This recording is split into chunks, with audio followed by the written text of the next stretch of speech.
want you to imagine right now that everything that you ever dreamed of, wished for, ever in your whole life is sitting in a bubble right above your head. You know, it's right there. And all you have to do is pop this bubble and let it flow onto you. Are you really ready for it?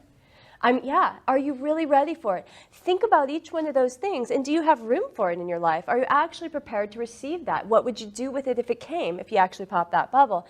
And so we start to see right there the separation from where we are to what we want. Yeah? And that's why it's not in your life yet. It's just because you've got to pop the bubble or be willing and ready for it. One of the coolest things, I guess, that spoke to my heart and helped me to kind of see what the allowing and receiving thing and how important it is, that concept, was there was a study that I think it was just like some college students did, where they stood out in New York on the street corners. Have you guys heard of this before? And they're trying to hand out $20 bills to random people on the street. They're like, no, I just want to, just trying to give it to people. And people are like, whoa, get away, I don't want that stuff. But everybody was like, why would somebody be, just appalled and like thrown back. And they could not give this $20 to anybody. And that is really how we are. If somebody tried to give you something, you'd be like, in your mind instantly, well, what strings are attached? And now you feel this karmic, like a lot of it too, and we talked about karma before, but a lot of it is that I think of it like the scales, like the Libra scales and the karma scales. And so when somebody does something for you, instantly the scales tip and we feel like we owe them. And now we're carrying this burden of guilt and weight and heavy, and we can't let anybody else give to us because now we got to pay them back, and it gets heavier and heavier and heavier. And so somehow we have to even that out. We have to come to a place where we're willing to receive, and we see that, okay, maybe we don't give back to them, but we're receiving from them because we've given over here. You know? Like when we do things and I worked in real estate for a long time. So I'm sure Dennis can speak to this too, because you're in mortgages, and I'm sure a lot of you guys have done jobs like that, where in real estate you could work with a client for months, showing them around, doing all kinds of stuff, and then all of a sudden they buy a house from somebody else because they just walked into an open house, or they just don't think about it, that kind of thing, and a lot of agents will sit down with this person. They'll go, okay, they're approved for this much. That's going to be X amount of dollars, and they're just thinking the money. So I just took it as, no, this is just my job. I show up every day and I just do this job. And I never looked at how much was I going to make off of this person. None of that ever mattered. I always just viewed it as, I just show up. I just do my job. And I will get, the reciprocation of that. I'll get paid somehow, some way. And it always worked out, where then all of a sudden the same thing would happen, where somebody would just walk up to me one day and say, hey, can you write me an offer for this house? And I'd be like, yeah, and I don't know who they screwed over right now.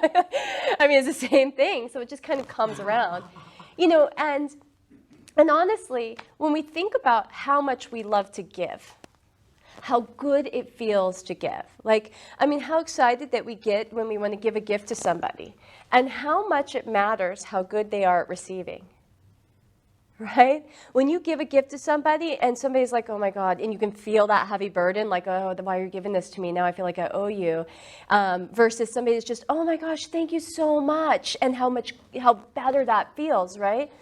Well, we have to sometimes be the receiver so that somebody else can be the giver, to create that circle, that energetic circle. So receiving is huge, and we all need to get better at it. I'm pretty sure I can speak for you guys, just because I just know, it's just something for humanity's sake. We all need to get better at receiving. It's the only reason that they say, I think, God, I was listening to this guy. It was brilliant. He said the other day, he said, out of 100 people, we're all born just the same. Just infinite possibilities. We're born, and we have all equal rights to that abundance that's out there. And let's be honest, it's an abundant world that we live in, especially here in the United States. And each one of us has equal rights. We could do anything with our life, and any one of us could be successful. Right? And successful in a way of prosperous, financial prosperity. And yet, all of us kind of start out with those same aspirations and desires, you know? I mean, I was a kid and I was like, oh my God, one day somebody's going to be making me, you know, dinner and they're going to be doing my dishes and I'm not going to, you know, and you have those ideas, you know what I mean? I'm going to have like, Mom, you don't even know, I'm going to live in a castle and I'm going to, you know, and we had these ideas, yet only, they say, less than 5% get there.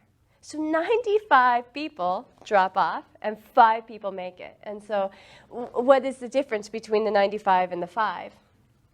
And, you know, first of all, the 5% is willing to receive. And they have the ability to direct their mind towards the achievement of that goal and not derail. That was their goal. I want this, I want this, I want this, and they just went after it. And, you know, we can all kind of show, I think, in your life, like how you started at one point and you kind of had a general idea of what you were going to do, and you've built up to where you are right now. And, you know, like we talked about before, the choices that you've made have led you to where you're standing. So it was actual choices that you consciously made. And those guys made different choices. They went for that financial prosperity. Somewhere along the line, that fell off our radar. It didn't become a goal anymore. Your goals shifted, maybe, you know, into a relationship or into something else, but you shifted off that path. That's all it takes, redirecting on the path. And again, and also, just be clear, I don't believe that success is measured by finances either, you know? But I also don't, I think that a lot of times, I was thinking about this the other day and I thought, like, what, let's do it. Let's name 5 attributes that wealthy people have. Go ahead, somebody. Freedom. What? Freedom. Freedom. Okay. Security. Okay. High EQ.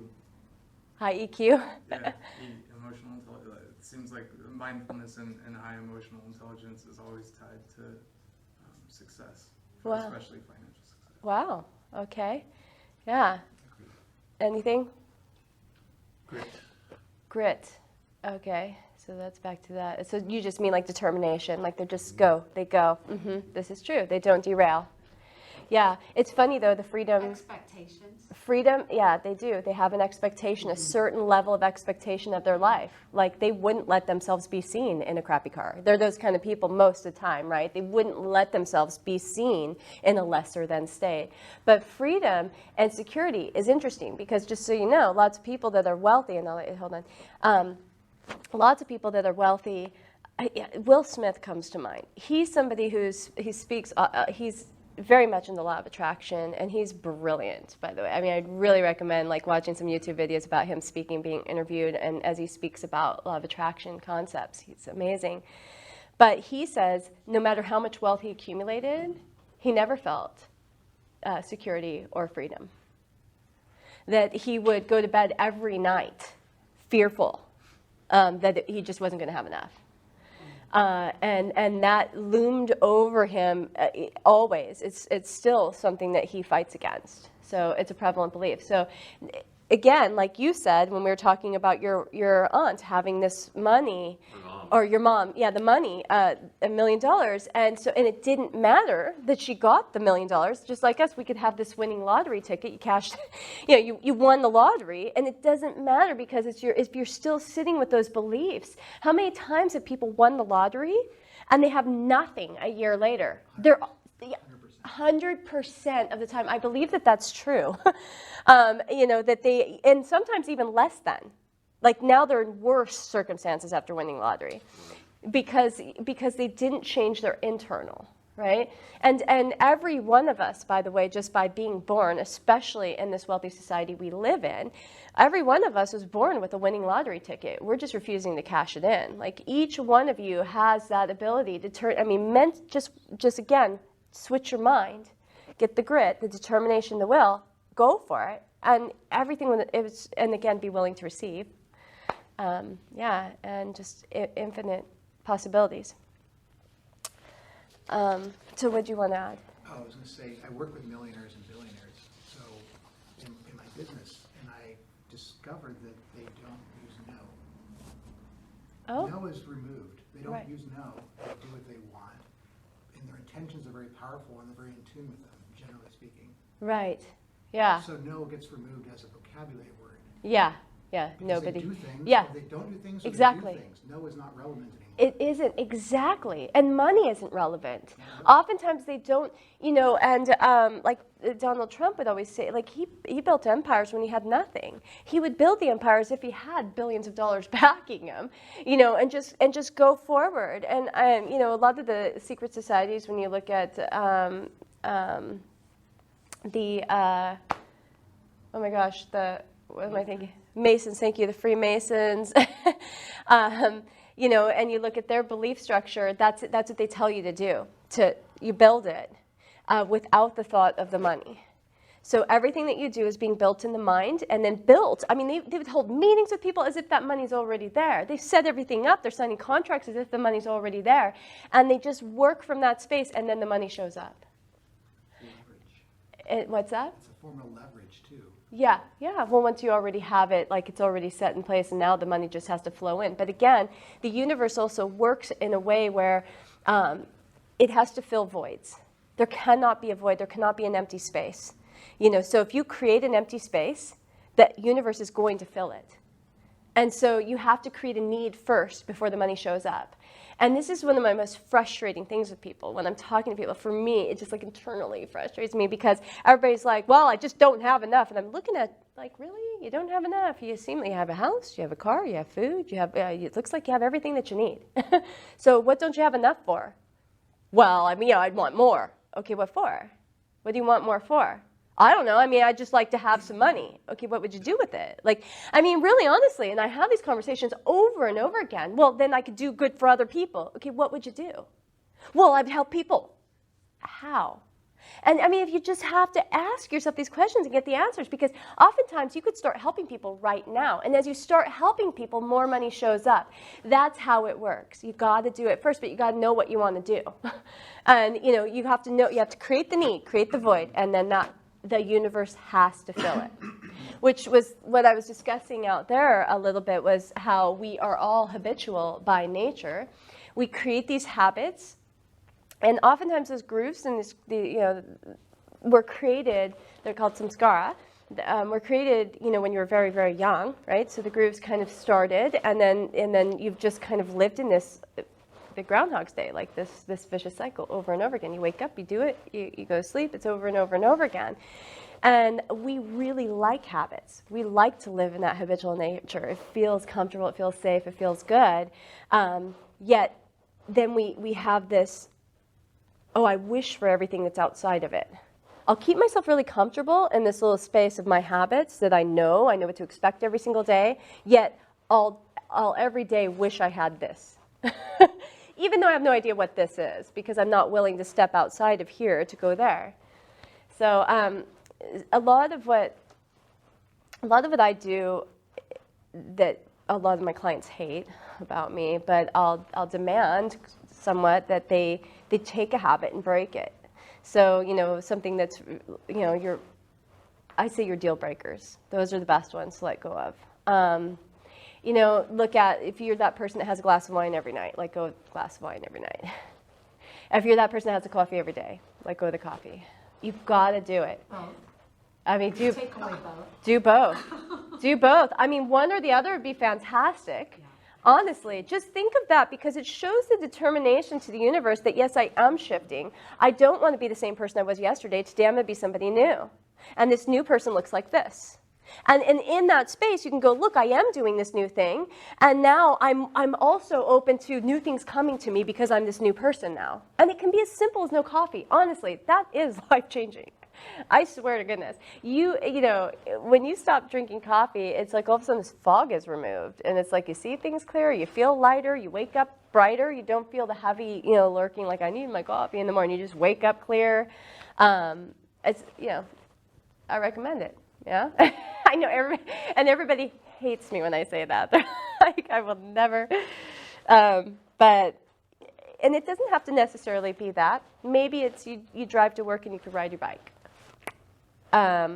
Maybe just even taking a different path to work. I mean, honestly, or taking a different path home. I mean, really simple it could be. I also like breaking up monotony in the house, taking one room that you're in frequently, paint it, move the furniture. But when you're looking for a transformation and you're allowing yourself, you want to walk into this room and go, oh yeah, this is my abundance room. I changed it, and now this is aligned with my new self. Not the same person that's been there for 3 years walking into this room and has that same life. I want this newness. Like, Dennis embarking on this new, apartment, he has this opportunity to really create that space as this new him. And to not let himself fall back into the old, thought patterns and beliefs, and just bring that energy into this space, but to stay present to, which is, the umbrella that we're sitting under in these meetings, right, is the power of intention, which is really just being conscious, being present to your thoughts, knowing that your thoughts are creating your life, and so being present to what it is that you're giving your energy to and your thoughts to. There's a, if you've been coming to these, then I tell a lot of parables. I love parables. They speak to me. So there's a parable where, what was I just talking about? What did I want to tell you the parable of? Somebody? What did I just say? Changing habits to bring in abundance, or Changing your routine, No, well, it'll come to me. Painting rooms. I love that you guys are paying attention. That's really awesome. Oh, I know. This isn't a parable. That's why I lost it.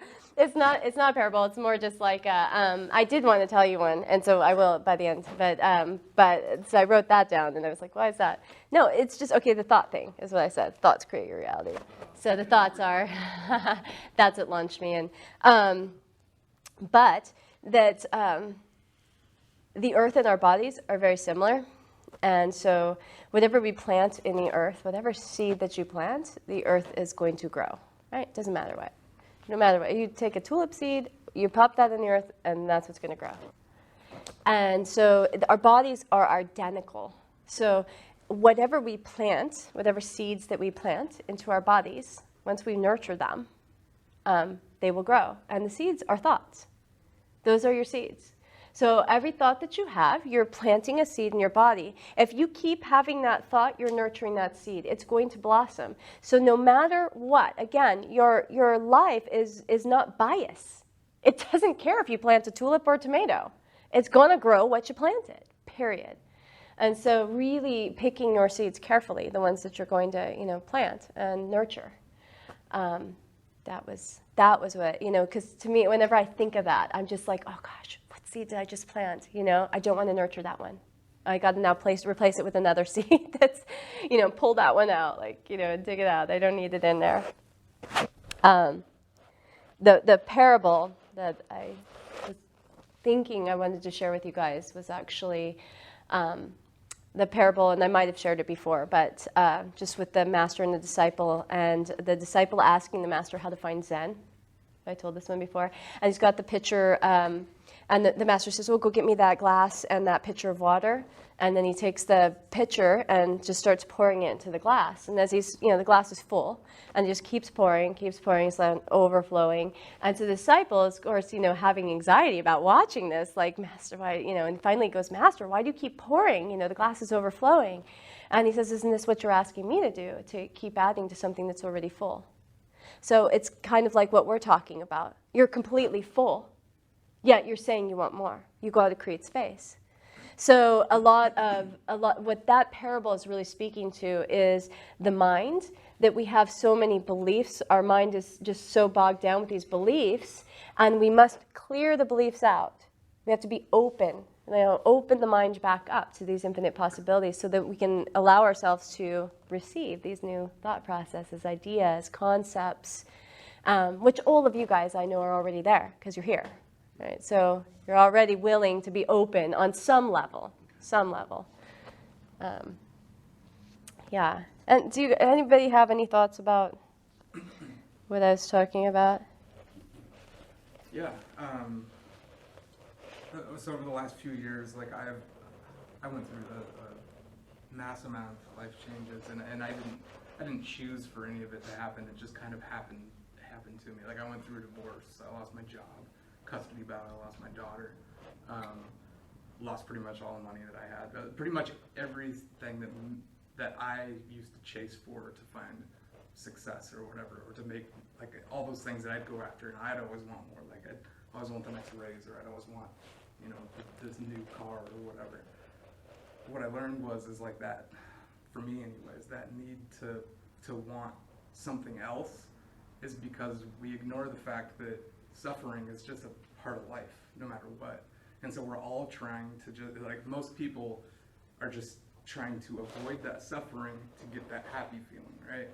And that process in itself is just going to end poorly every time, because I mean, just like when you eat food, the first bite you take is the best bite. You take 5-10 bites later and it's kind of starting to not really taste as powerful as it used to. That's kind of how life is too, I think. It's just people don't see suffering in life as just a part of the experience, because they see it as bad and that we need to avoid it, but really it's unavoidable anyways. Well, suffering is a perception, so it's a way that you're viewing something, because really it's like, I mean, and yes, it's so true, right? But yeah, it's contrast. So contrast is there to spur us forward. So is desire. So desire and contrast are like they work well together. So we need desire. This is why, you know, people just, that when you feel flat, you know what I mean? Like we've lost passion, those, you know, and then we're just like getting life over with. Like you might as well just kill me, I'm just over it, right? But we want the desire, so we have to plant that seed of a want of some sort. And so oftentimes, if we're in a flat space, something horrible will happen, or something will happen that will spur the contrast because it shoots you into desire. Well, I don't want this, so I want this. It does, you know, or you can just already be in desire and be moving forward. Oftentimes, you know, we do create things in our life also as a distraction. So here's something that's happening here. I'm not ready to deal with that. So now I'm going to create a whole nother fire over here so that I cannot look at this anymore. And then I don't want to look at this anymore, so I create another one. That's why they say things happen in threes. And now it's just, you just created a circle. You finally circled back to this one that died down a little bit after you took your mind off it for a while. And then you can deal with it.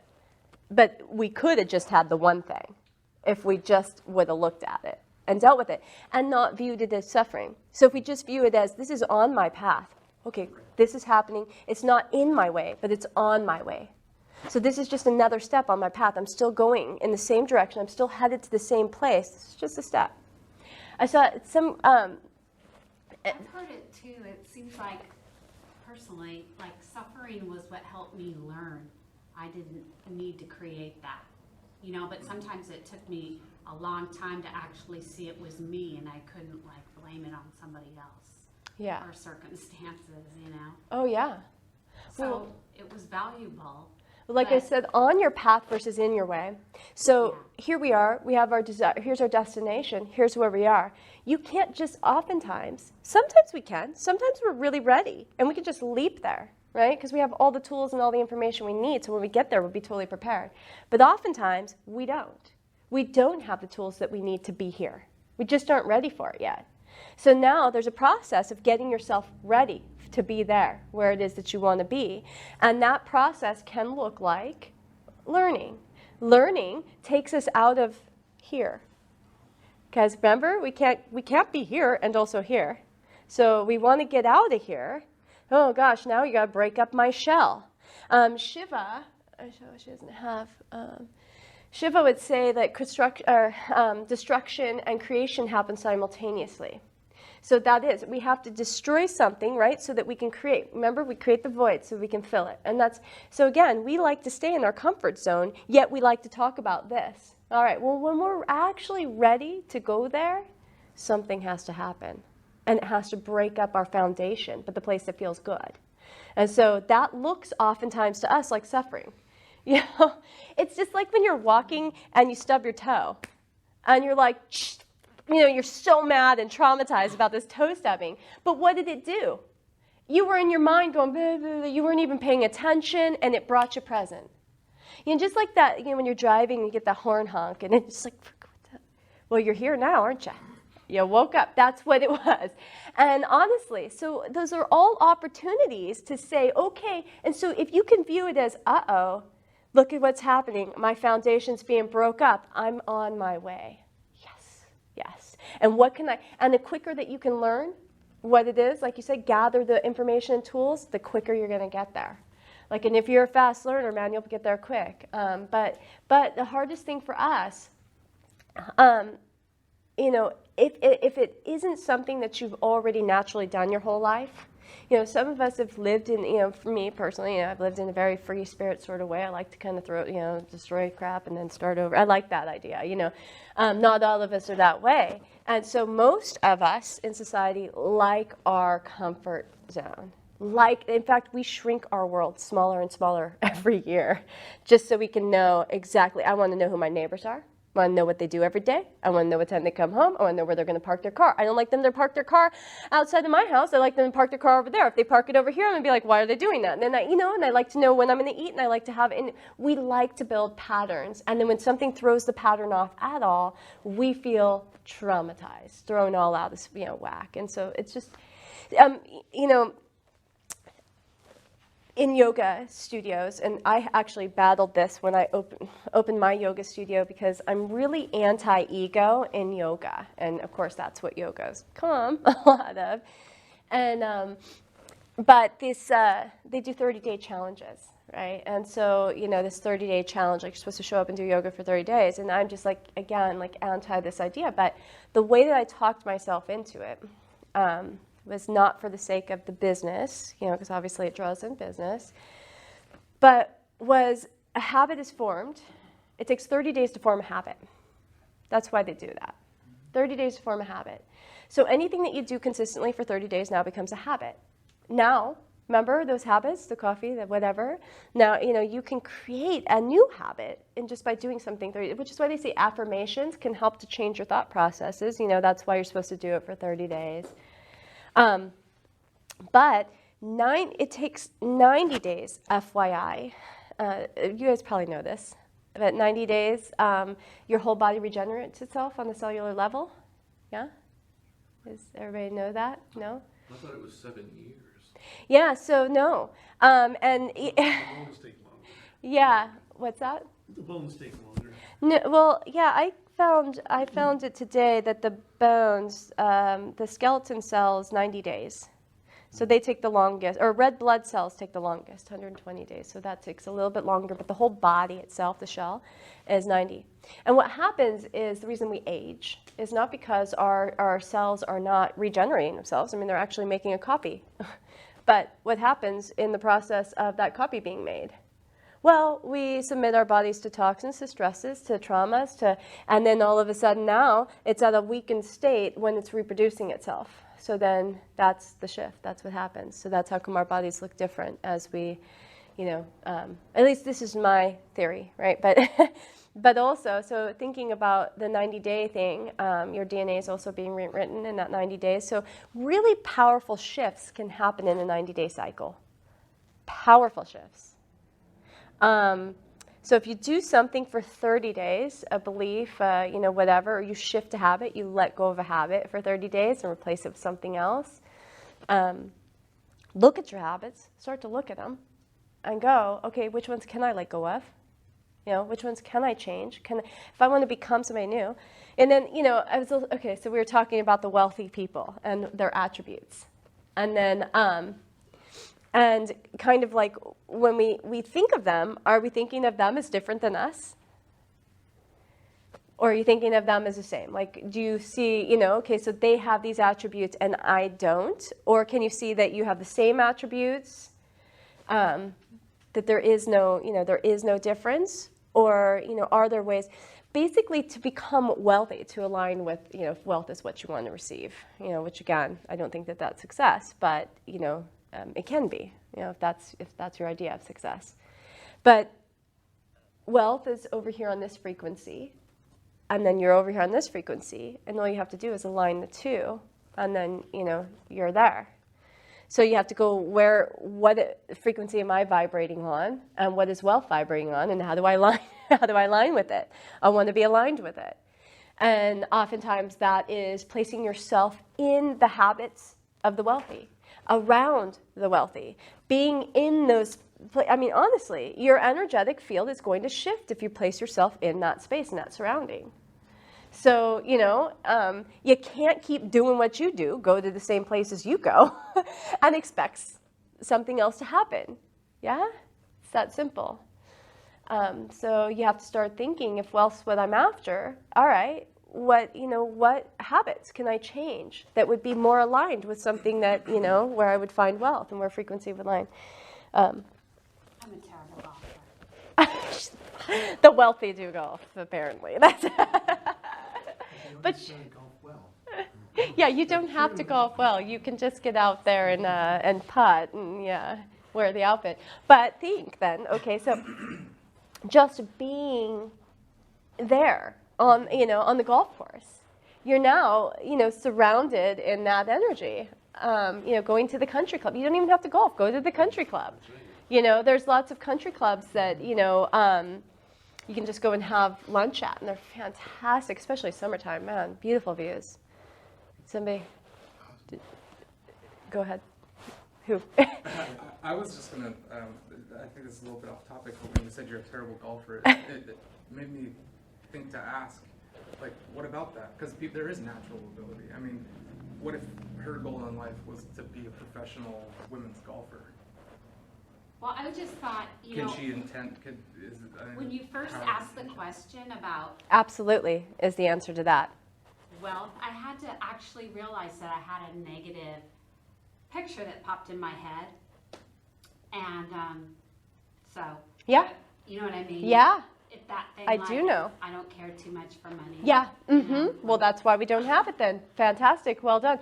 And most of us are that way. Most of us, honestly, and honestly, most of us have this, and you have to look at, that's what we did last time, was look at, okay, so what belief happened? Because remember, those years that frame your subconscious mind, from 0 to 6, in that space, we accumulate a lot of beliefs. And in this generation, a lot of those beliefs where we grew up were like depression, and your parents came from a lot of anti-wealth, right?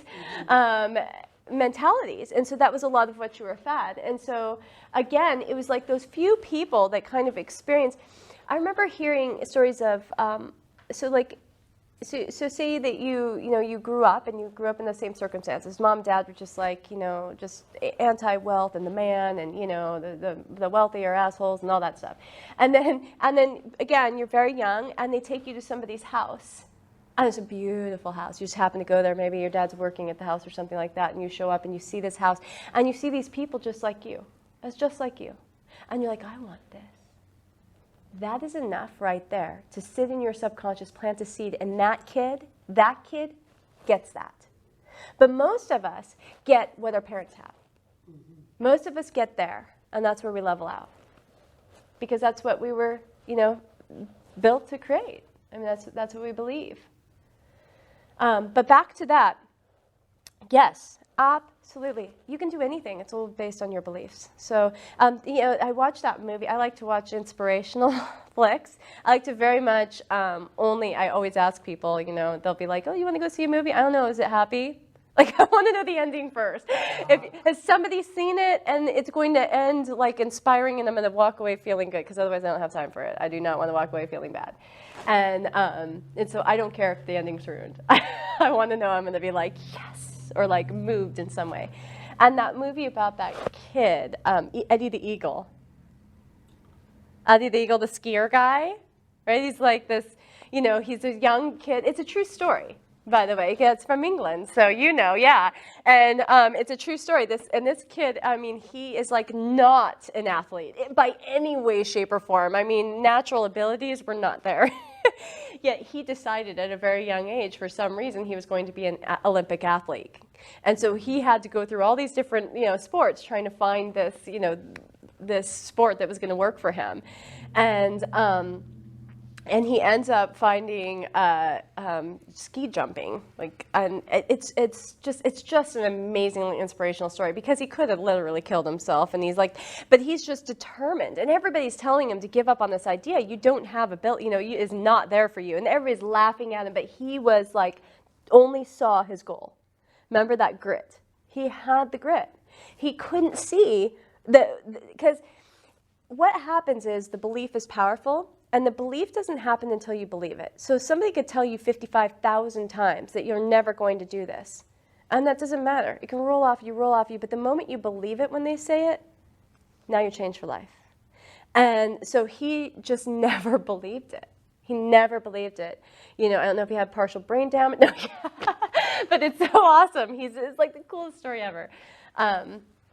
So anything is possible, and yeah, oftentimes, I think that we're born sort of with a mission, and so we kind of know within us that this is what we're drawn to, and so yeah, if she wants to golf. No, so I was thinking, I know. I want to be, well, I'd love to be psychic, but I want to be, an energetic coach, so I should hang out with Absolutely. Careful. Yeah, absolutely. No, honestly, that's exactly what I recommended that to Dennis recently too. If you think about Abraham Hicks, Esther Hicks. Yeah, does anybody know the story about Esther, that she, Jerry was very much into this kind of stuff. She was anti all spirituality, anti just anything that had to do with law of attraction. She thought that they were all evil and had to do with, the devil and Satan. And she wouldn't even let him have books. He had a book from, that was, I can't remember the person's name, but she channeled Seth. Julia Roberts. Or is that, no, Julia Roberts is an actress. Jane Roberts. Okay, Jane. I read Yeah. all kinds of Seth books. Yeah, so he had a Seth book. She wouldn't allow it in their bedroom. He had to leave it outside the bedroom, and she was really just anti this stuff. And then, she started to kind of warm up to it bit by bit, reading a little bit, and it became okay. And then ended up going with him, and they had a private session with Jane Roberts, who was channeling Seth. And it was just within somebody's home, like a very, very small setting. There's only a few people there. And it had a profound effect on her. So she watched this thing, went back, and she started meditating. So she started to be open to this meditation idea. And they started meditating, and they were doing, these meditations for, sometimes hours. They sit next to each other and do these meditations. And all of a sudden, she started having these, moments where things were coming in, and that's when she started channeling Abraham. And yeah, if you haven't ever seen her speak about it, it's really amazing. Just watching her speak in general, when she's her, and then when she's channeling, even if you don't believe it, it's really hard, to imagine that somebody could be that good at acting, and just be a normal. But so that was it. She put herself in that scenario, and I really think, I think about that a lot, that energy of being, being there and witnessing it and feeling that, and maybe she was open too, and somehow that opening created, this opportunity for these. Her desire. And her desire, exactly. Because she was already really religious, right? I think she was religious. Mm-hmm. So she was had not open to the spirituality. I don't. The divine thing she was. Yeah, maybe. I know that she said when she witnessed that, it was a life-changing event, and she had the opportunity to have a Q&A afterwards. So it was just one-on-one with her and Seth, and she had a list of all these questions, like these, about, spirits and this and that, and that, I just think that was the shift. That was the moment that shifted her. And so there's always going to be a moment, and it took for her to be in that space. So absolutely, being around people that are energetic, and also practicing being intuitive. Just practice. Think about it. Just notice when you've aligned with something, and you've thought like a telepathic. Oh, I thought of somebody, and then they called. Notice those moments. you know, and then go, maybe I'm going to think of somebody and see if they call, you know, or do that kind of thing, and just kind of start to practice little ways like that. I think that that's where, you know, I started, was a long time ago, just kind of noticing that, and it just be so interesting. And then for me, the people that were closest to me, if I locked in with them energetically, I would get messages. In my sleep, a lot of times, it would be dreams, but I would be able to tell them crazy stuff. Like, I mean, oh gosh. Well, one of my coaching clients, I hadn't talked to him in maybe a year. I mean, he would send me updates, just, oh, everything's great, blah, blah, blah, you know, and it's probably been maybe 6 months, because oftentimes I'm really bad at responding. So, you know, I love getting the updates, and I just won't necessarily, you know, say anything back. And so, you know, it's been maybe 6 months, and he just sent me a text the other day. He's like, I really need to talk to you. You know, I need to talk to you right now. And I was like, well, I'm busy today, you know, tomorrow. And so I had no idea what this was about, anything. You know, it's so weird. And so I'll do my, you know, my meditation, kind of link up with them and see what's going on and what's happening. And so, you know, and I got that he was going to be, the word transfers in my head, but that's not what I'm looking for. Relocating. And to freaking Dallas, Texas. I got Dallas, Texas. I wrote it down. I'm like, yo, relocation to Dallas, Texas. And I saw, you know, a fight with him and his girlfriend inside the kitchen, and I, like, you know, wrote everything down. And then he shows up, and I'm like, so what's going on? And then he doesn't mention anything about this relocation thing, because he's got this one mission of what he wants to talk about, right? And so, and I was like, I got to ask you, are you planning on moving? And he goes, yeah, well, that's part of it. You know, we've been planning this whole relocation. I'm like, where are you going? He's like, well, Dallas, Texas. And I'm like, oh my, look. You know, and so those sort of things, when you just get that reaffirmation of just, wow, you know, this is, I mean, how would, come on, seriously. You know, and I had a friend that her dog was pregnant. I had no idea. I mean, how often do you know when your friend's dog is pregnant? You know, it's like not something you talk about. I had no, you know, any idea. And I'm like, I woke up, and well, I had a dream about her. Actually, I saw her house. I can, you know, see it now, like her garage. And I saw these puppies inside of a box in the garage. It's gonna make me cry, because you know, I'm very tuned into suffering. I don't like it, and that might have been why I had the dream. But I saw that they were really cold, and then I saw all the puppies were now moved, gone, and one of them was still in there. And so the next day I called my friend, and I'm like, this is gonna sound super crazy, but you know, by chance, is your dog pregnant? It's like, well, not anymore. And I'm like, what do you mean? Well, you know, she had puppies last night. And I'm like, oh my God, go to your garage right now. You got to go to your garage. There's one still in the box. And she was like, how did you know they were in the garage? And I'm like, oh my God, because there's one still in there. I don't know, just go. And she was like, I already know. We found it. It died. Didn't make it. It just froze to death. And I was just like, you know, so, you know, those sort of things. And you know, I could go on, you know, for hours and hours and hours and tell stories and stories and stories. But for me, oftentimes it happened in my dreams, and then I'll know the difference between a dream and one of those, right? You just feel a difference. And then I would just call and verify. You know, I had a dream about one of my teachers that was working for me, moving to Montana, another relocation thing. And so, you know, I called her up. I'm like, are you going to be moving on me? What's happening? You know, are you going to Montana? And she goes, oh, no. Me and my boyfriend talked about, or me and my husband talked about it, but, you know, I told him no. Like, how weird. Like, why would I have this dream that you're moving? You know, it's so strange. So, anyways, that's what you know, you start to align with that and start to check in. You'll know when you get something and it's legit, and then just ask.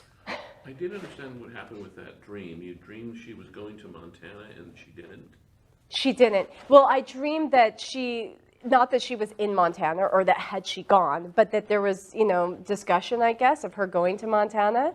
And so, yeah, I just called her up and said, hey, are you are you planning on going to Montana? And she said that her and her husband, I don't want to call it boyfriend, her and her husband had actually like a couple days prior to that fought about this. So they had discussed it. Oh yeah, they had discussed going to Montana, and he wanted to move out there and start his like tattoo, business out in Montana, and that's where they're both from.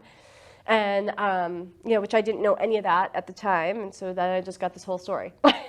Oh yeah, he wants to. It was just funny because she didn't even ask me like, how did I know? That was like, how did you know? Just she was. That's how connected me and her were. That it didn't even occur to her to ask. Now that I think about it, that's interesting. Not out of the ordinary. Yeah, exactly. Like, of course she would know. Of course.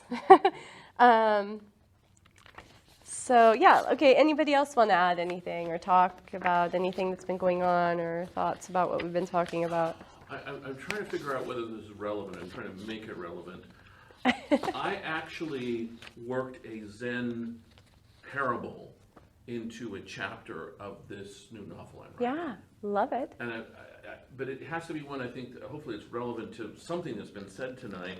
Are you familiar with the Zen parable of the monk and the two tigers? I don't know. Tell me You it. may have heard it, and he's heard it, I guess. So a monk is being chased, presumably a Buddhist monk. He's being chased by a tiger, very, very hungry. He falls over a cliff. He's holding on to a root at the side of the cliff, and he looks down below, and there is a tiger equally hungry at the bottom of the cliff. So he can't save himself. Yeah. But he sees the most beautiful, plumpest strawberry that he's ever seen in his life. See, you've heard it. Version. There's the most beautiful strawberry he's ever seen in his life right there on the cliff. So what does he do? Does he worry about the tigers? No. He reaches out, he takes the strawberry and eats it, and has the most delicious meal he's ever had. And the obvious intention of the parable is that this monk was wise because he could live in the moment Yeah. rather than saying, I'm going to die. What everyone else would do is, I'm going to die, I'm going to die, I'm going to die, I'm going to die. And by guess what? We're all going to die. Yeah. And certainly our bodies will. Yeah. So we are going to die. And you can spend all your time saying, we're going to die, we're going to die, we're going to die. But he's living one moment at a time. It's like, oh, there's a strawberry. Yeah. And he doesn't deny himself the experience of the strawberry. Now, the way I use this in my novel, and I'm going to try to make this really short and not give too much detail, but the protagonist of this chapter, he's a young professor, he's been denied tenure, he's going to have to move to another city, and his living girlfriend doesn't want to relocate because she's studying Kant or something on a PhD program, and so they fight about this. And she's a Zen Buddhist and an existentialist. And she says, but instead of fighting, why don't we just focus right now on having the most wonderful summer Yeah. we will ever have? Let's focus on that right now. And then she tells him this parable. Yeah. Yeah.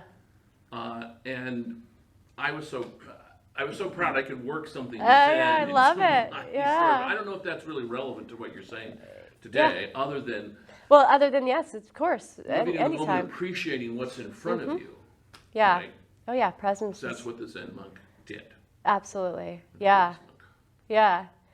Well, it kind of comes similar to the other parable where, if you're searching for Zen, you have to empty the mind. So being very present and in that space without any past, without any future, without any thoughts, because that's the self-induced suffering. That's what is when we even carrying into that moment your past. He's not thinking about yesterday. He's not thinking about tomorrow. He's not thinking 5 minutes from then or 5 minutes back. He's just thinking about that moment. He's not like, I wish I had done this. If only I hadn't, come out here, I wouldn't feel it. He's just like, oh, here I am, and this is it. And I think, so the goal of life. I think it's very prevalent to everything we're talking about. I think I've heard the two tigers in that. I mean, this is probably up The for tree. debate, but the two tigers represent just the dualistic world that we all deal with. Well, as no, people that of point I don't duality. know, but I'm sure there are people who put those things on it. Yeah, yeah. You said that, yeah. Yeah. Yeah. Well, there was one more point that I kind of just hit. I do like a really quick just scan of my brain and hit points, and this one I wanted to say because I think it's super prevalent to the allowing and receiving concept. That kind of comes back to that expectation thing, what we allow, and here's something to notice. That we all sort of believe that to earn lots of money, there has to be some level of suffering. That, so for example, we expect that if somebody has a lot of money, they probably do something they hate.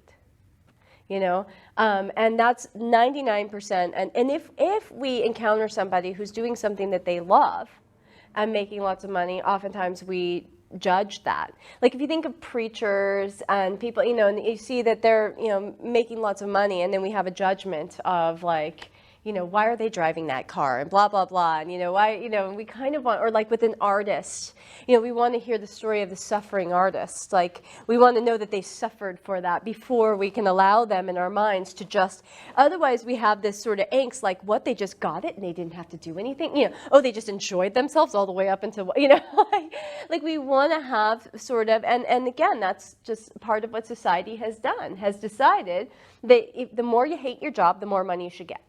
Right? Like people that work really hard hours, work really, like you can't just, you know, the doctors, they're working, you know, nights, and people that are working, you know, these off hours and sort of beating up their body, and you should have to have some level of stress and working hard and all of these different things, and then you get more money for that.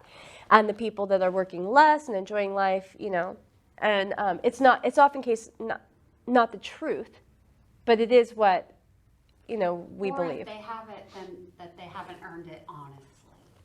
Yeah, that could be another one. Yeah, It's undeserved. yeah, Because undeserved. It's part of the Protestant, you know, myth that if you work really hard, then you can be successful. But Right. not, can't be a windfall or something. Right. Yeah.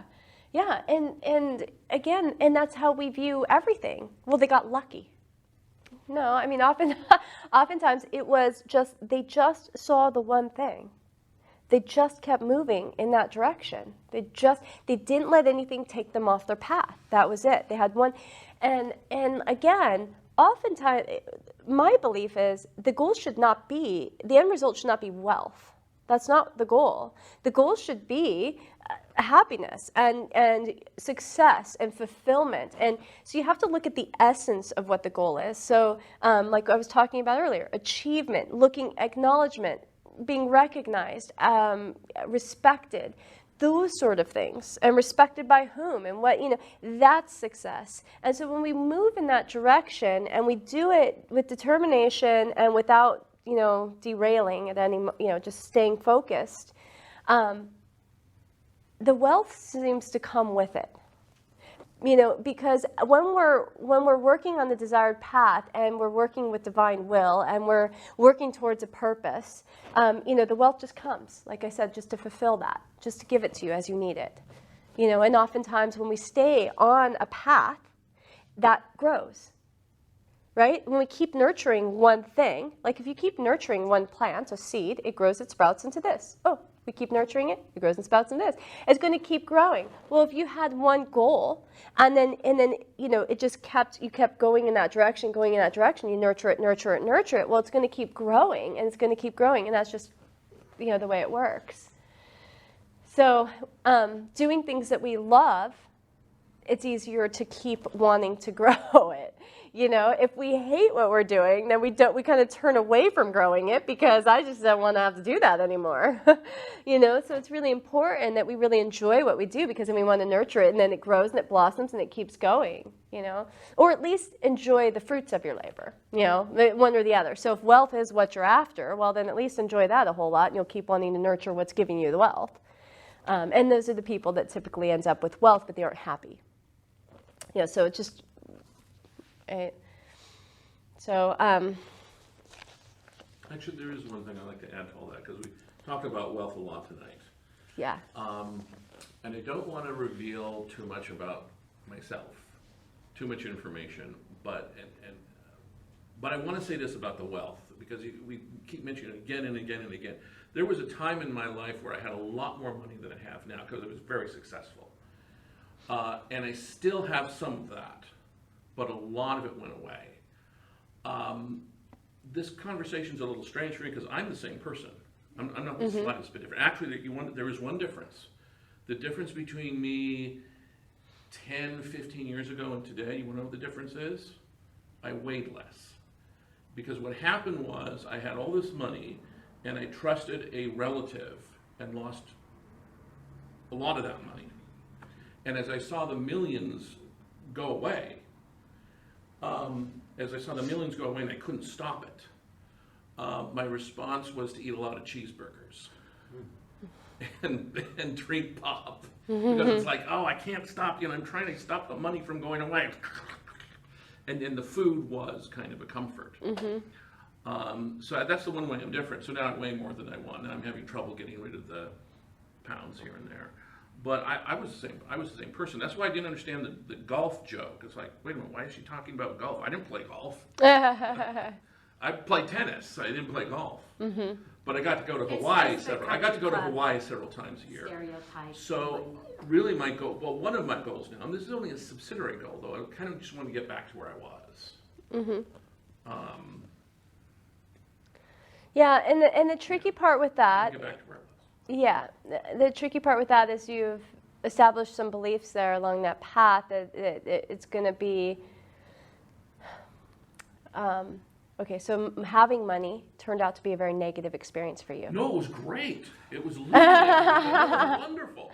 Well, you I just loved told the it. story, and it 'Cause felt I like, wanted to do go we to all feel like, cry, a little sad? Like, If I wanted to go to Hawaii, I would go to Hawaii that weekend. Yeah. And I want to get back to there. It's Yeah. the attachment. I'd go to I think. Hawaii, anytime I wanted to go to Hawaii, I'd go to Hawaii. yeah, yeah, Well, yeah, I want the freedom, yeah. Yeah. Wealth brings you freedom. But I'm the same, I think I'm exactly the same person, except need a little, lose a little weight. You have a fear now attached to seeing all that money disappear. I don't yeah. know. And trust of people, and, that, My trust in people is the one thing that's gone down. so, I feel I've been to a pretty high level, and I feel I can get there. Because I'm thinking I'm that same person. I have the same qualities. I'm just as smart. In fact, in some ways I'm a lot smarter. So it's sounding like negative in my voice, but I actually feel positive because I can get back there. If I could be there once, I could get there again, and I still have some of the money. yeah, Then you've got the grit and the focus. Yeah. And you'll keep going there. As Well, long I as- have- I am that person. I don't Don't see you think what's it's changed. important to take ownership, though? If we create our own reality, then we have to own that we lost it. well, yeah, so, I mean, I don't know. I think personally, yes, it's important for me. So yeah, if I felt like he was actually asking for my advice, I would definitely advise him, and it would be there. I would have a lot to say, but I don't feel like that's the case. So I'm holding back. I'm like, hold it in, because there is a lot there. Because and similar also with Sean, that I'm thinking. We created our reality. And when Sean was telling his story, I wanted to say, okay, if we could go back there, and I don't want to say it because he doesn't know me that well, and I don't want to be like, this devastating person, but if you go back there, there were thoughts. There were thoughts that came to you. There were feelings of, I want something else, or maybe this isn't right, or I want, and then the universe showed up to give you what you were. And so there were thoughts there about the money that was sitting uneasy, which is why the money went away. It's the only reason it goes away. It doesn't mean you can't rebuild it in a second. I have so many friends that have done that. Trust me, I have so many friends that are amazing people that have created huge, massive businesses, and, and then, that sold that business, and then, lost everything, and then started over, and done, so trust me, it's completely, and again, the Donald Trump thing that I mentioned, that he's that guy, He went right? bankrupt 4 times, I guess. Yeah, absolutely. So it's just, Well, it's, yeah. So that's not it, but definitely, yeah, I think it can be helpful on your journey to, if you're going to talk about power of intention, and what we're going to do is mastery of manifestation, the first step is taking ownership, that you create your reality. And you can't say, well, I created the money, but I didn't create the losing of the money. Nope, you created both. They are both in your hands. And yes, you can create again. And then yes, you can lose again. And so you can, yeah, I felt great. yeah, I think you create diseases. absolutely. I brought that. I'm a huge believer in we create diseases. And not that we create the disease. I mean, we can, what happens is certain emotions, it's weird that you asked that because I totally came here prepared to say this. There's certain emotions that in China, the Chinese, attribute this, they have this qi, this energy that flows through the body. And they say that each emotion has a certain energy or frequency that sits and goes to is absorbed by a different organ in your body. And so if you have a heightened amount of a certain emotion, well, that emotion's being processed inside this organ. And so oftentimes it can fester in that organ and start to cause the disease of the organ. So if that organ is being burdened with these different emotions, then yes, eventually, that the organ can become overcome and, there can be failure. It can be lungs, your heart. Most of the time, we can start to shift, our thinking, shift our emotions, and kind of heal that. If you've done so much damage, though, to the heart, overwhelmed it, then, sometimes it can, now we got to have an outside source. You got to go to Western medicine. You got to go get a new heart. You got to fix it. A lot of us nowadays, we do that. Anxiety, depression, these are huge. And they sit in the body in different ways. Fear, It can get started kidneys. in early childhood, too. Totally, absolutely. Shock. No, honestly, it can be a prevalent emotion that you've carried your whole life. At a very young age, you could, experience, fear, anxiety, and then those two start to fester into depression, and then these are sitting in these different organs, and then these organs take this beating over time, and then it becomes this overwhelming fear. So your heart now is always in your awareness because the heart has been overwhelmed, and the kidneys, and then they affect different parts of the body because now if the kidneys aren't functioning, and then the liver processes all the emotions. It's a way that we digest, and everything that's being filtered through the body is being filtered through the liver and the kidneys, and so that's where emotions are going through, and then they can be overwhelmed, and oftentimes then we abuse it also with toxins, alcohol and which also go through the liver. So yeah, absolutely, and most of the time we can turn it around.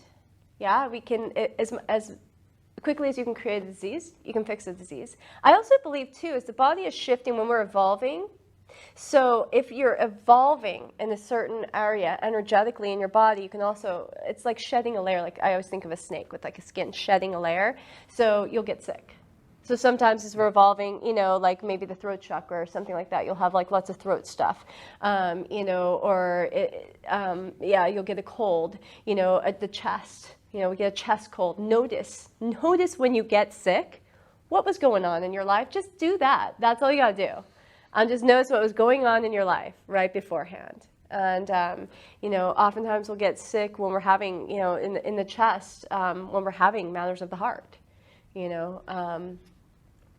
and in the throat as well, when we've been doing a lot of fighting, or the fighting isn't coming, we're not saying our truth, we're just, you're holding things in, all of a sudden the throat starts to become sore, and then, it festers. So, it's huge, but again, you can heal it, but sometimes we've been so non-present from the body, allowing the disease to set in, and then you have to take more extreme measures to now heal it. So yeah, I brought the different, and then you guys can look at this later. I actually printed it out for you. So what the different things are, the heart, or let's do lungs. Emotion is sadness for the lungs. Emotion out of balance is excessive sadness, so grief or detachment, uncontrolled crying. The function, respiration, controls sweat and body hair, creates energy. Qi from air and distributes through the body, works with kidney to regulate the water metabolism, important part of the immune system and helps body protect it from viruses, bacteria, provides moisture to skin, symptoms of organ imbalance, shortness of breath, fatigue, cough, catching colds easily, fever with chills, sore throat, runny nose, headache. So any of these things, asthma, chest compression, pale complexion, dry skin, you see people with these attributes, they're probably holding a lot of sadness, you know, honestly. And then that's how it starts to reveal itself. So, yeah, so if you guys want to look at that later, I just thought it was interesting, and I was thinking about it because I think about weird stuff. And, you know, just really just how important it is to love ourselves and to stay present. Because honestly, all suffering is self-induced. It's a lot of, if you're thinking about, you know, the one thing that I could get people to see, and you know, I don't know if it's something I can get you to see through describing it, so let me know if I do well or not, or if it's just something you have to just like that aha moment that I just know in my heart. But, you know, when we're really truly present to this exact moment and understanding everything else is an illusion, right? Even the past is an illusion. It isn't real. It's a memory. It's a creation of your mind right now. You can rewrite it. You can tell it differently. You can highlight different reels. You know, you're choosing 5 different things, you know, to be your outline. These are my pivotal points. This is what created where I am right now. You can go back and choose 5 others, create a whole new story. And, you know, if we think about all the bits of information coming at you in any moment right now, I mean, there's billions and billions of bits coming at you every single second right now. Your mind's only perceiving this much, like the tiniest, tiniest, tiniest amount. So how is your mind deciding what it's perceiving? What's the filter? The filter is your beliefs. It's your it's your beliefs, and that's the filter. So that's how you're perceiving this moment. And so when we can jump out of, okay, say the past, and I urge you to note your story. Know your story. Write it. Do an outline and say, here's my story that I tell over and over, because we hold on to our stories very dearly. And if that story is not the one you want to be telling, change it. Because if it's not leading you up to the point you want to be at, rewrite it so it gets you to where you want to be, right? So here's where I want to be right now today. I'm going to say this happened, this happened, this happened, this happened. They can be truth. Yeah, we just pull different parts of our story to tell that story. And then, but from time to time, let go of your whole past. Let go of your whole future. Let it all just go. It doesn't happen. You're just jumping into right now. And right now, that $1 million doesn't matter. How does it do anything this moment? If I gave you $1 million and put it in front of you, how does it make this moment any better? How does it add to this moment? Nothing. Green stuff. It's a pile of green stuff. Exactly. Nothing. Everything we need right now, we have. And that is always the case. You will never find yourself in a moment, ever. I swear to God, there is no moment where in that moment, that pile of green stuff is going to change it in any way, shape, or form. It may change here, but that's a choice, right? You can change there. You can decide to feel freedom. You can decide to feel ease. You can decide to feel security. It's all, again, your filter and your beliefs. Okay, you know what you're doing? You're feeding beautifully into my story with the monk and the tigers and the strawberry. Oh, Perfect. Great. You see, Yeah. that's exact, and that's why Buddhists tell that story. yeah. Because apparently that quality was always living one moment at a time. So yeah, there's actually, so the parable I tell about the moment is, yeah, oh, this is a good one. This is one I tell all the time. Okay. And it's a story of Buddha sitting with his disciples around the dinner table, and they're all eating dinner, and he says, you know, he asks his disciples, I wonder how much longer you think you have to live. So he turns to his first disciple, I wonder how much longer you think you have to live. And he says, well, surely, Master, you know, I'm of good health, and, you know, I take care of myself. Surely I have 5 years left. And he goes, you, my son, do not understand the meaning of life. He turns to the next one and says, how much longer do you think that you have to live? And he says, well, surely I'll make it to the end of this week, Master. And he says, you, my son, do not understand the meaning of life. He turns to his next disciple. How much longer do you think you have to live? And he says, well, surely, looking down at his plate, you know, surely I'll make it to the end of this meal. He says, you, my son, do not understand the meaning of life. Turns to the final disciple, says, how much longer do you think you have to live? He says, Master, I only have this breath. And that is the truth. There is only this breath in any given moment. So so in yogic philosophy, and this is where I'm the most, knowledgeable, because this is, my cup of tea. Yogic philosophy, the belief is the whole lifetime exists in one breath. And so the inhale is a rebirth. The exhale is preparation for the rebirth. So every moment is your opportunity to be reborn, every breath. The exhale is the clearing of the old. What we tend to do is bring into our new lifetime, our inhale, the exact same shit that left on the exhale. We just keep recycling it over and over again. So we don't ever clear and then choose, consciously break. So that's why they say the meaning of life is held in the space between the breaths. Because if you can do that 4-part breath, I always talk about the quantum breath, the inhale, hold at the top, find the space. It's in the space. It's in the space. At the top, they say, Krishnamacharya has a quote. He says, inhale and God approaches you. Hold the inhalation, remain with God. Exhale and you approach God. Hold the exhalation, surrender to God. So if you think about it and you think about God in terms of the universe or as your life, as creation, the inhale and you approach God. So your inhale is you're in that moment. You're in creation. You're approaching creation. I'm in creation. I'm experiencing life. I hold the inhalation. I remain in creation. I'm right here in my creation at that inhalation. The exhale, now I'm approaching, or God is approaching me. So the exhale, now God's coming to me going, okay, what do you want? What do you want? What do you want in the next creation? Right? And then at the end, I have to surrender. I have to surrender first. I have to surrender everything I think I know about life. I have to surrender it all. Let it all go. And then I hold in that space, what do I wish to create? I say this to God. To creation. Boom, I inhale. They believe in that cycle. It's happening. That's it. That's it. If we can just bring it down to that. That's your lifetime in the breath. So that is, what Buddha is trying to say.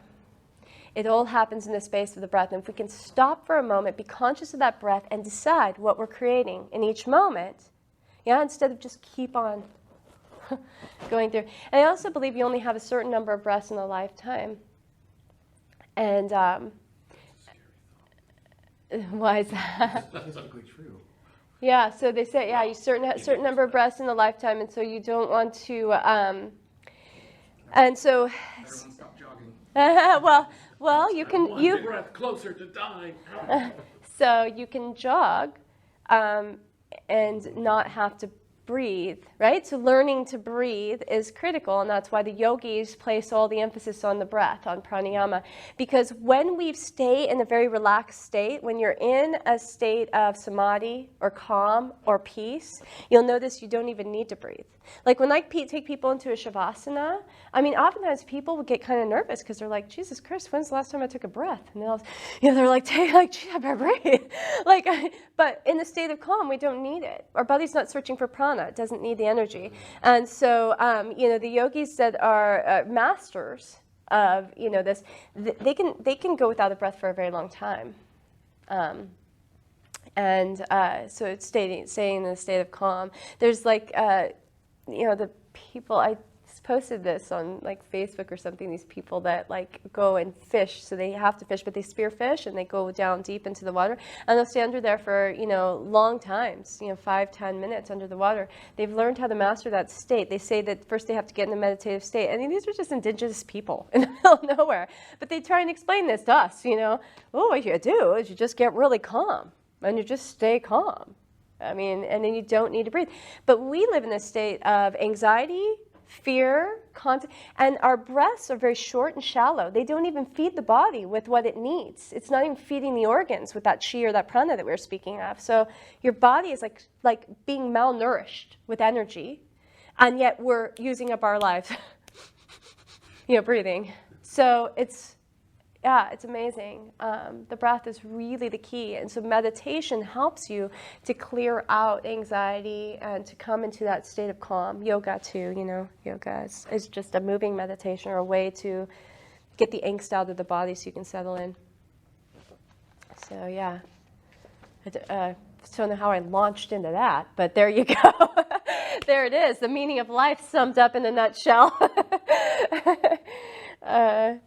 Any thoughts on that? Yeah. This is maybe my whole a whole nother meetup, but I wondered if you could talk about our soul's plan when we get here. So I just recently read this book about how a lot of times our families and everything, we have certain lessons that we're learning here. So somebody's life might be a lot more difficult than mine, you know? Mm-hmm. Yeah, and again, difficult is perception, because I mean, there's people, there's children that are born, their mission to die of some horrendous disease by the time that they're 1. That's what they're born here to do. But they enjoyed every second of it, right? Like they're children, so they're here just with love. And think of what they did. They showed everybody else how to live in this adversity and feel joy, and be like. So they shifted a family energetically. I actually just did a workshop. It's interesting that you said that. You're very learned like this. So this one over here. But I just did a workshop. I'm studying something called constellations, and so I think I've probably mentioned it to a few of you guys. I got in a car accident, and the guy that I hit was a psychotherapist. And it was very interesting. I just felt like again, because of this intuitive thing, it felt like the universe aligned me with him.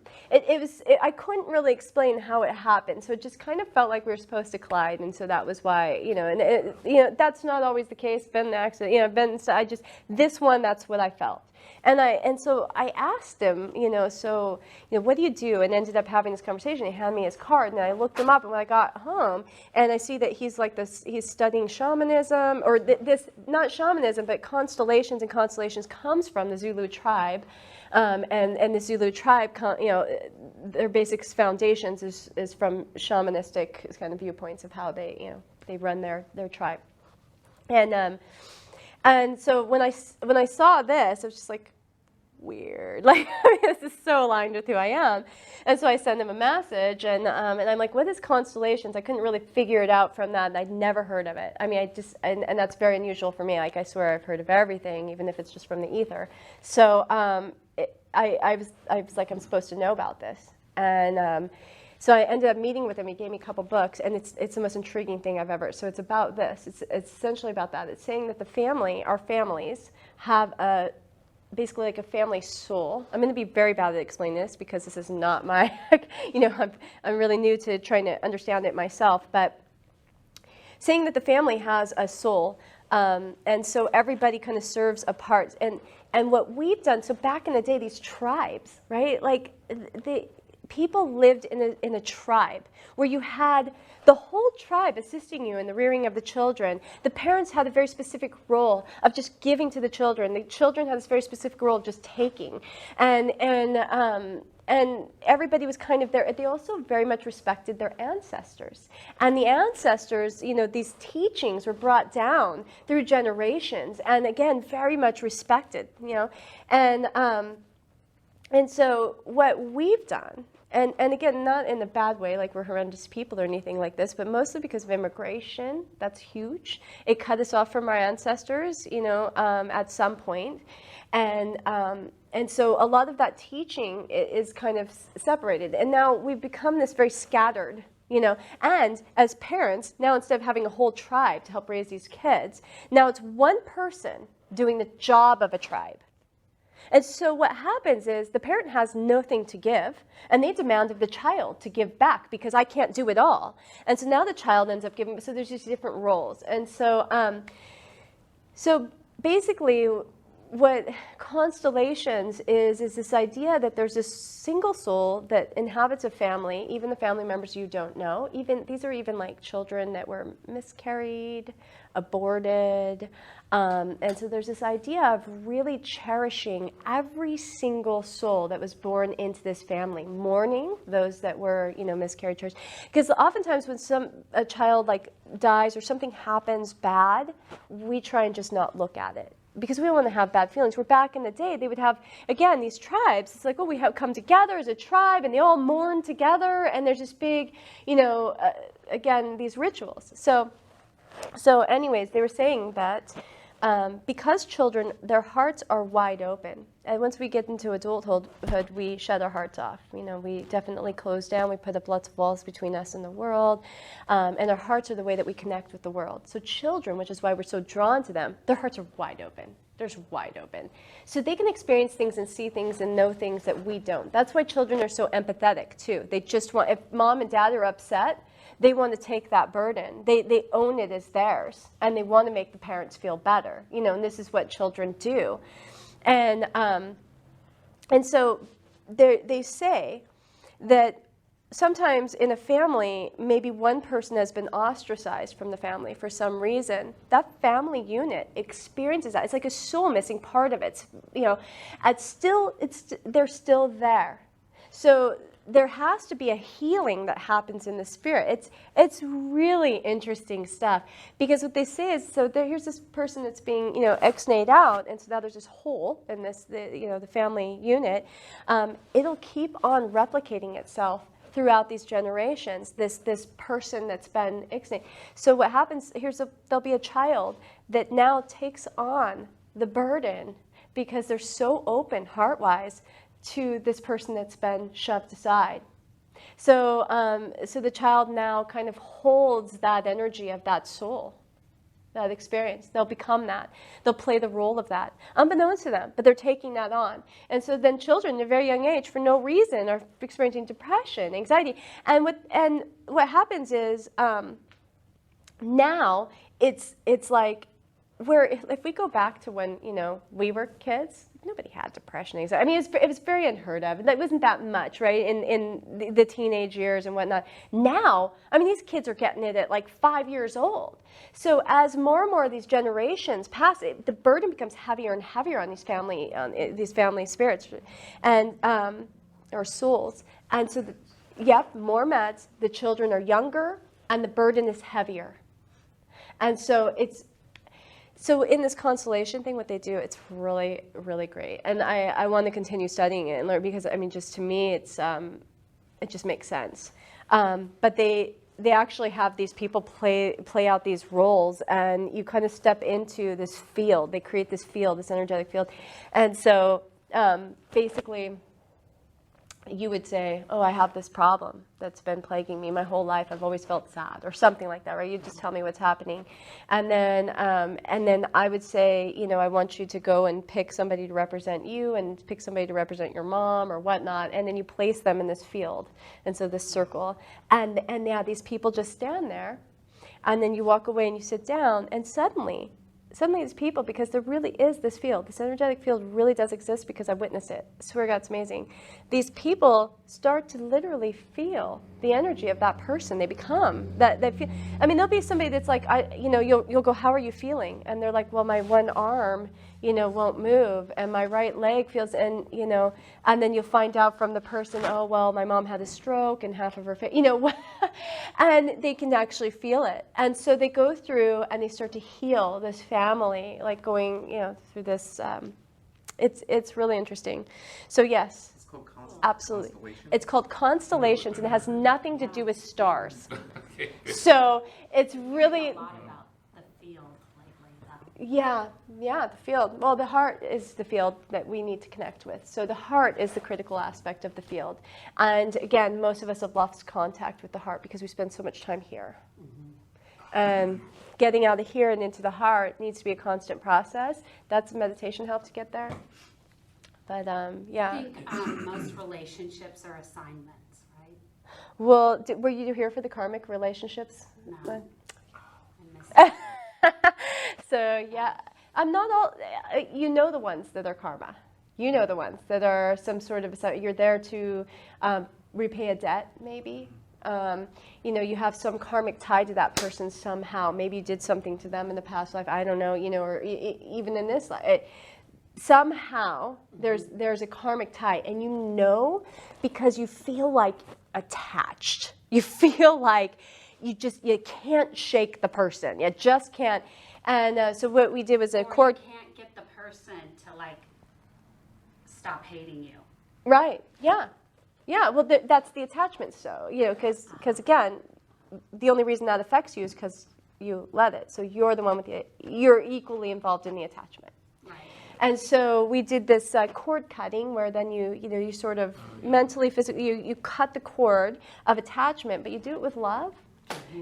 You say that, I feel like we have served each other, and my payment is hopefully received, and I want to be free. And I do this with love. Like I do this in offering of love. So when you're separating from the person, you're recognizing that your debts have been fulfilled, and you're separating with love. And you can do it with people that you don't want necessarily to go away, but you want the karmic attachment to go away. You don't want to feel that pulling and the tugging and you don't want to feel that.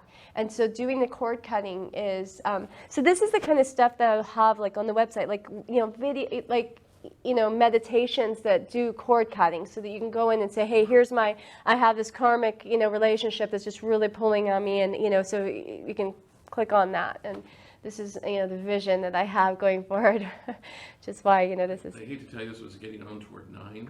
Okay. Yeah, we started late. I Yeah. know, but it was hard for me to be here in the first place. Yeah. I was supposed to be babysitting my parents' dog, so I need to get Aw. back there. Okay. Well, we're probably going to close this up anyways. So, yeah, you're welcome to just skedaddle. Thank Well, you it is so past much. 8:30, so Yeah. Yeah. it didn't seem like 2 hours. I know. Yeah. Really didn't. But we got in here kind of late because. Where's your offering basket? Oh, yeah. Oh, out there. That's right. We left Where is it out it? there. Thank Where is you. it? Where is it? Oh, I could throw money at you then. you can hear. We'll just I'm gonna throw money at we'll you. make this it right now. Thank you so much. That's really thoughtful. How old were you when you started kind of waking up and Well, becoming aware of the illusions? becoming aware. I started studying this stuff when I was about, I would say 17. So it's been a lot of years now. I won't tell you how old I am, but it's a lot of years. Yeah, But I woke up, I would honestly say about 15 years ago. I really remember like a very profound moment. So where I just felt the shift. Yeah. I was like, whoa, I get it now. And then from that point on, because people can talk the talk, they can know all the information, they can blah, blah, blah, blah, blah, blah. So I'd been doing that for 10 years, all this stuff. And then boom, when it hit me, it was a vastly different, so yeah. Was it like a Kundalini type awakening, or was it like, did it hit you out of the blue, or were you in the process? I was in the process, so I had done a lot of clear. So I have a book. I wrote a book because I tell about how this is.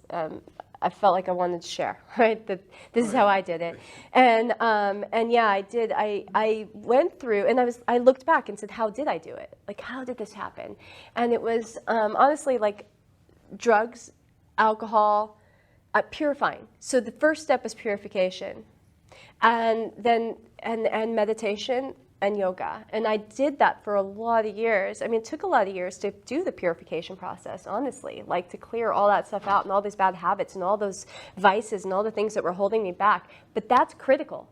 I mean, it's critical. You cannot tell me that you're on some sort of journey of enlightenment and not do that. It's not possible. So, and that's just my belief. I don't think that awakening can happen until you're pure. Yeah, I mean, you can have the knowledge.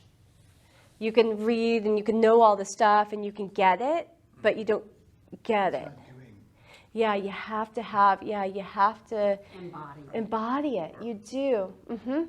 So that's it. I've seen people that I think honestly did go through an awakening experience, but they didn't change their habits in a way that they were mindful of the reality they just kind of came across, so they just fell right back into Yep. it. Yeah. And then maybe 6 months later they'd have another experience. Totally. But then they'd fall right back into it, and it's like. And that's super normal too. So you're going to have glimpses and then you'll fall, so it does look a lot like this. And there'll be times where you're in a really good flow and then you'll kind of go out and flow. But one thing that I always say is like a stair-stepping thing. So when you do make it to this level, when you actually get there, you're not going to fall back. It's not possible. Yeah. So once you gain this level of knowledge, you can unknow it. It's not, until you're reborn. You can be reborn and scratch that thing clean again. I don't know, but I think your soul on some level knows it, and then it's just a remembering process. So so again, your soul is constantly in a state of evolving, and that's our goal. And oftentimes people get right there to the top and fall down, and that fall from the top, Hurts. traumatizing. Yeah, and so sometimes people don't get back up. I think people can go insane from that. Yeah. Well, so the Kundalini thing, drugs, nowadays everybody's like shooting for this instant, gratification. So they use drugs, peyote, all that stuff, or using anything that's, ayahuasca. And so all that does is, it basically is like if you see these energy centers in your body, and you're trying to raise that Kundalini, okay, you have blocks, let's say here, which most of us do because these would be your root chakra, fear, anxiety, depression is what got you to the ayahuasca to begin with. So you probably got a big, huge block. First 3 chakras are probably locked up, okay? And now what we're going to do is we're going to explode, punch right through them. That's all they do. Punch through them. You've just damaged your chakras and shot right out the crown chakra. And those guys walking around on the street talking to themselves, they're saying some profound stuff. Let's keep it real. Like those guys, they are seeing out the crown chakra, okay? But they have lost the ability to connect to the earth because they shot right through all of those, they just pounded through the ones that connect you to the earth. So they're talking about up here, but they can't bring it here. So you think plant medicine is potentially going to do what too much acid is? I think pot, I'm the biggest anti-pot person on the planet, simply because I've witnessed, like pot is anything that's self-medicated. It's medication, right? So people use it to deal with life, to deal with the spread. And so sometimes we need that, and that's okay. Like sometimes people have had a lot of trauma, and I want you to ease out of that trauma. But honestly, nothing good is going to happen until you shake that pot. And a lot of kids nowadays... I meant to say plant medicine, like the ayahuasca. Oh, Peyote. yeah. But Marijuana and potentially really damaging. yes, very damaging. There's kids nowadays where your brain, in an adolescent brain, if it isn't developed, my son, I have a son who's 24, just turned 24, and marijuana hit him in such a way that it shot him into a psychosis. Whenever he smokes marijuana, he shifts into the psychosis state. And trust me, he's not the only, there's millions of them. We just don't talk about it, and I don't get why. This is not something that's on the news. Like, why are we not educating people about this? And kids can understand that they can smoke marijuana and go out of their minds, and that's the truth. I'm telling you. and they know it, like all of the people, the caseworkers that are working with these kids that are homeless and on the street and out of their minds, they know it all, and they could happily say, these kids, I know that they're just smoking marijuana, but they're, out of their heads, and we're saying that marijuana is something. No, Yeah, it's vastly different. Yeah. Now that it's becoming legal, the government isn't going to be exactly motivated To say, because they're making money off of it. Exactly. So, alcohol is just as bad, if not worse, Yeah. and it's been legal forever. Yep. More people die on that than any hard drug. Yeah. All the hard drugs put combined. The difference so we just took a leap though, because with alcohol, you can drink alcohol and yes, it may burn off a couple of your brain cells. It may shift you, energetically. It definitely lowers your vibration. It does all of that.